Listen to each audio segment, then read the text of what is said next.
Good afternoon, everybody, and welcome to this workshop. I'm sorry, but we had some technical inconvenience. By the way, here we are, back live. I am Alberto della Casa Bellingeni, and I am a research engineer at Inail Prosthetic Center, Centro Protesi di Vigorso di Budrio, Bologna. Inail is the Italian National Institute for the Insurance Against Work-Related Injuries, and because of its mission, promotes and carries out numerous research activities in the clinical rehabilitative field aimed to develop innovative medical devices for the functional recovery of injured people and the improvement of their quality of life.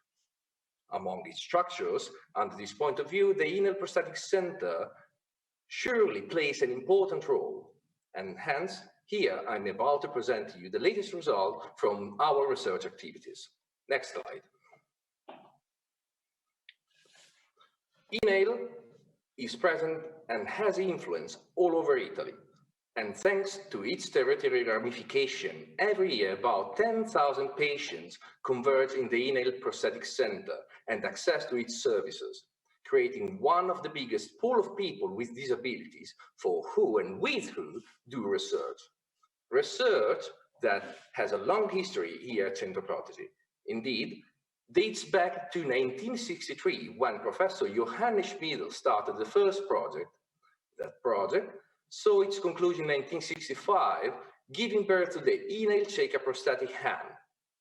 The result of this project was so remarkable that its patent was donated to the World Health Organization for making this technology freely available for everybody. Next slide.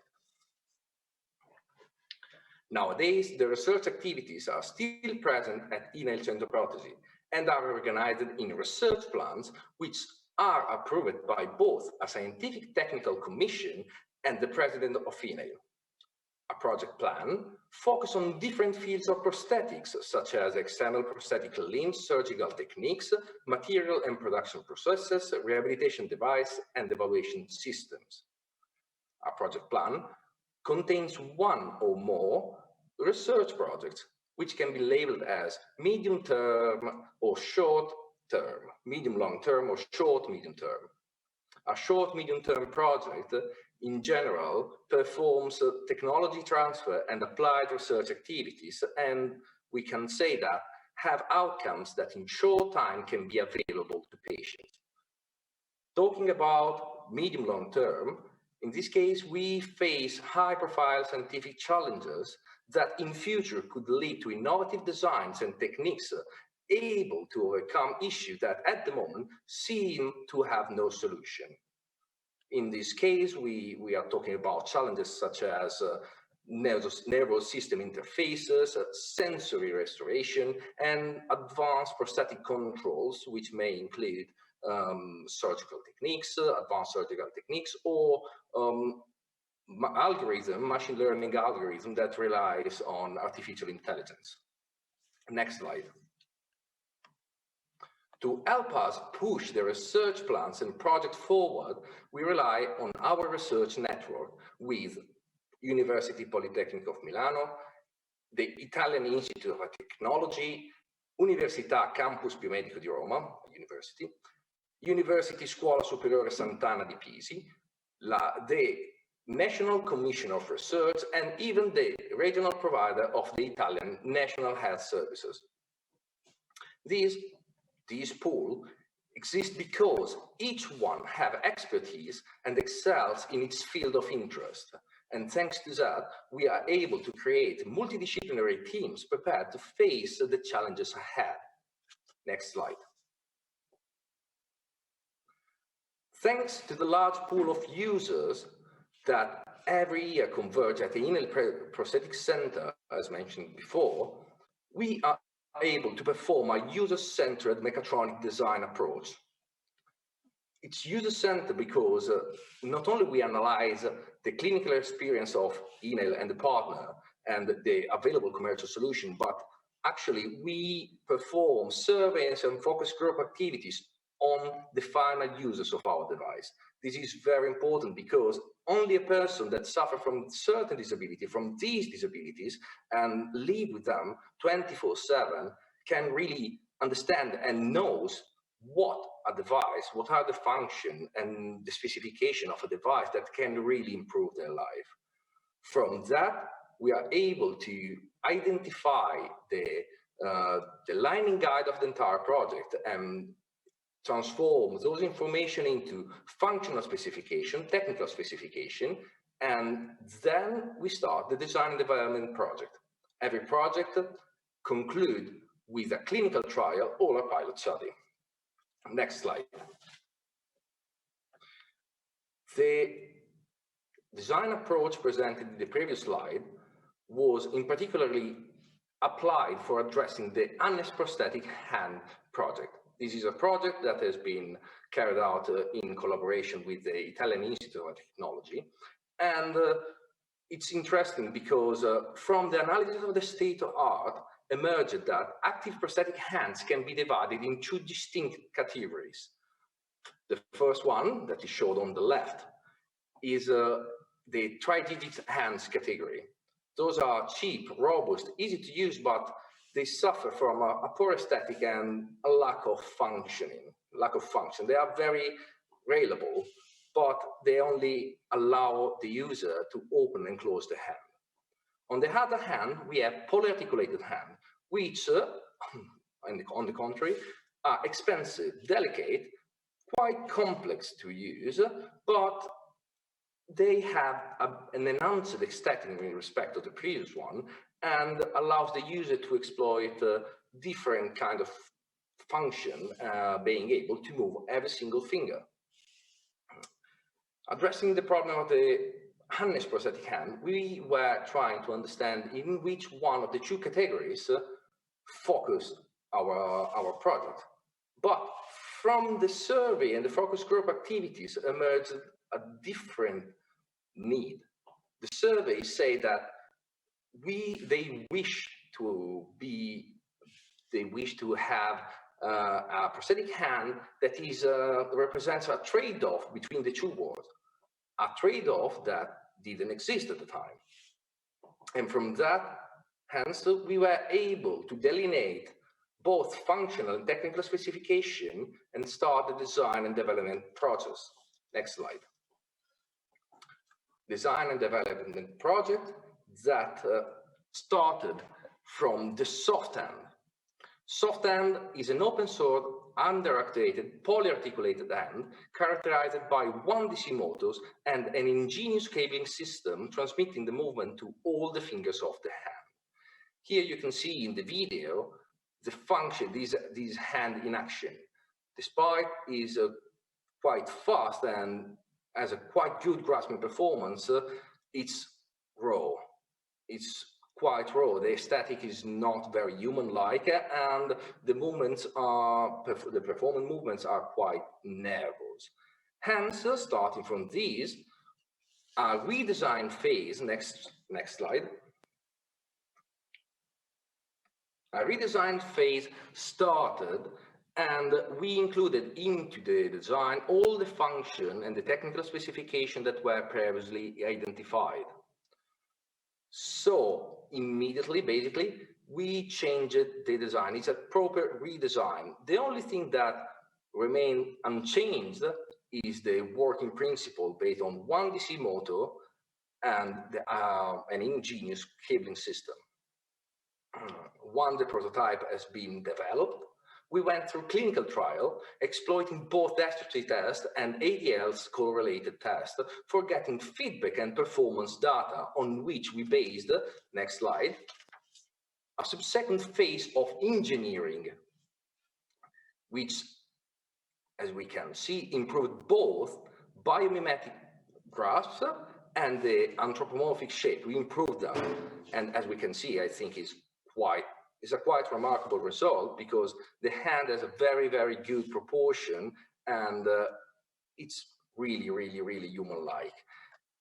The grasping also is very human-like. Next slide. And because of the last engineering phase, we were able to fuse in harmony both the aesthetics and the grasping performance.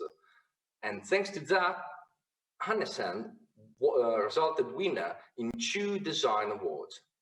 In particular, ranked first in the Compasso d'Oro International Award, which also led to a publication on the important journal of Science in Robotics. Next slide.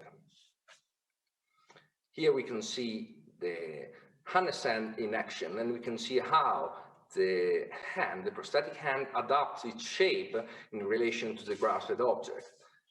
The thumb can be moved in 2 different positions in a passive way by the user, and I mean, it's quite evident how smooth the movements are, and they're quite human-like. Next slide. But we can really appreciate the really human-like motion of the finger in this case when the dynamic adaptive grasp is in function. These, when an external force is applied to the grasped object, we can see, previous slide,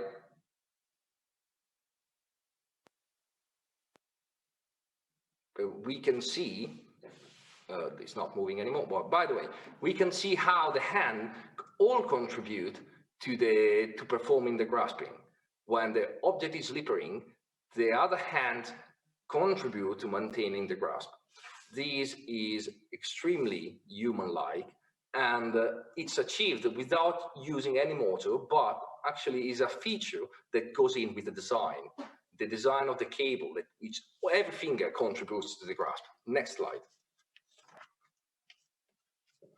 Here we can see the final trial the clinical trial that we performed with the prosthetic hand of Hannes, and we can see how smooth, how natural the movement seems, and actually having a quite good reliability. We were able to perform these, and it's just, every time I see this video, actually I'm impressed. Next slide. Showing that projects, part of the same research plan, fits into each other, the Hannes set is also included into the Sensibilia++ project. Sensibilia++ is a fully active prosthetic arm, including active elbow, active wrist, and active hand, specifically designed to be used by people that received the TMR surgical treatment. Next slide. TMR, or targeted muscular reinnervation, is a surgical procedure in which a spare muscle of an amputee patient is first denervated and then reinnervated with the residual nerves of the amputated limb, allowing a space separation of the muscular signals used to control different joints of the prosthesis, as shown in the picture in the bottom corner, left corner. Here we can see how with the TMR, we were able to place different MG sensor specifically related to joint movements, and hence we are able to eventually perform a direct control. Next slide. After the surgery of the patient, there are certain time related to the recovery that needs to be respected. Hence, in parallel, waiting for the patient to recover, the prosthetic arm was designed in collaboration with the Italian Institute of Technology. At the moment, the patient is receiving rehabilitation and training to the use of the device. But from preliminary results, we are able to confirm that the success of the procedure allowed us to obtain a direct simultaneous joint control, performance compatible with common ADL's tasks, and more or less, as an anticipation, an estimated cost that is about 30% of the available commercial solution. Another anticipation for the future projects, I can say that soon the same system will also be tested on an osseointegrated TMR and TSR, sorry for the typo, target sensory reinnervation subject. Next slide. Another remarkable result achieved by Inail research activities is represented by the twin exoskeleton. Again, we exploited the same user-centered mechatronic approach to the design of this one. And thanks to that, after just 1 year, the alpha prototype has been developed for testing new solution and new design. Next slide.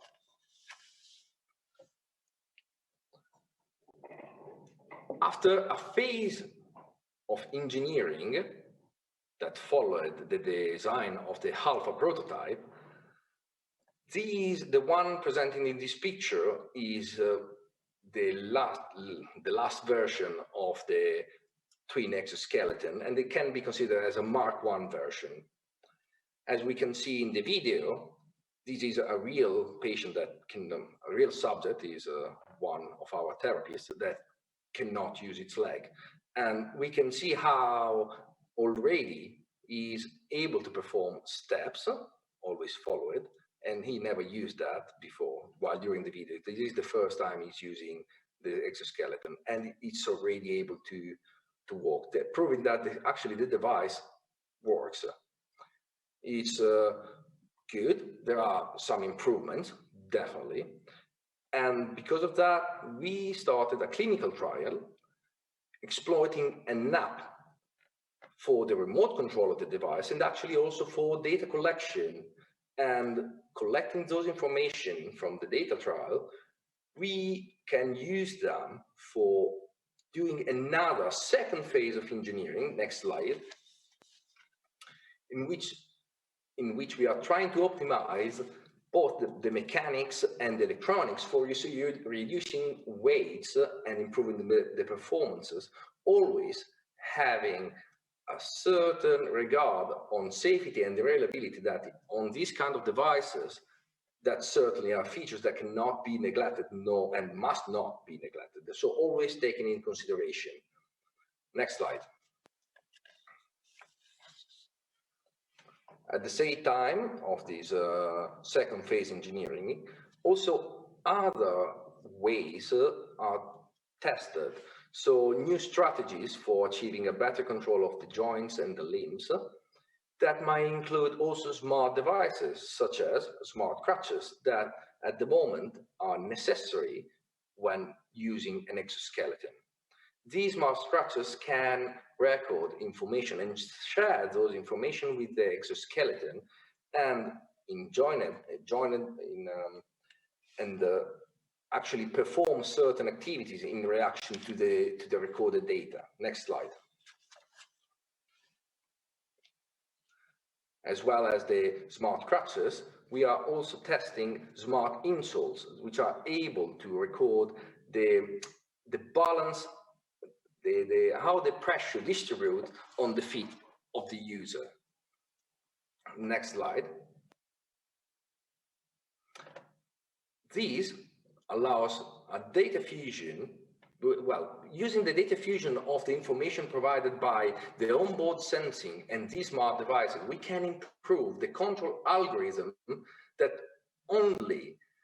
not only can bring to a new advanced control of the joints, a more harmonic one, more natural, but actually can also improve the safety. Using these smart devices and the information, basically we hope, we are trying to be able to detect dangerous event detection. So in order to let the exoskeleton perform countermeasure and compensation of the dangerous events, we can then improve the reliability and the safety of the device. This is a very important feature, again.